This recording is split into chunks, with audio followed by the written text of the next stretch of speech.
কি ব্যাপার, এত বড় বাক্স? উডল্যান্ডের মানে তো জুতো। আরে এই জুতোটা যে আমার কি পছন্দ ছিল কি বলবো, অনেকদিন ধরে ভাবছিলাম কিনবো কিনবো কিনবো, কিনছিলামই না কারণ এত বেশি দাম।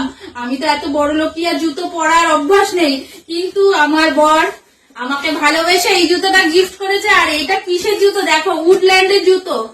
উডল্যান্ডের জুতো আমি এর আগে অনেকগুলো সার্চ করেছি, মেয়েদের জুতো কেমন হবে না হবে, মেয়েদের ছেলেদের রাজার তো উডল্যান্ডের দুখানা জুতো আছেই।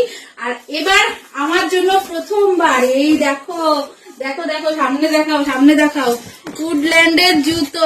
আমি তো প্রথমে অনলাইন থেকে জুতো কিনেছিলাম যখন, তখন সেটা উডল্যান্ডের ছিল না, তখন এমনি একটা কোম্পানি ছিল। কিন্তু এই যে রাজা বললো এমনি কোম্পানির জুতো পরে পাহাড়ে ওঠা যাবে না, যা রিভিল করে দিল। ঠিক আছে কোন পাহাড়ে যাচ্ছি সেটা তো বলিনি। যাই হোক, এই যে পাহাড়ে উঠবো বলে এত সুন্দর একটা জুতো রাজা আমাকে গিফট করেছে। তো পদ্মাশীকে অনেক অনেক ধন্যবাদ, তার জন্য আমাকে একটা সুন্দর জুতো গিফট করেছে। তো চলো জুতোটা তো দেখিয়ে দিলাম, আর এরপরে চলো আমরা কি কি খাবার নিয়েছি সেটা একটুখানি দেখিয়ে দিই।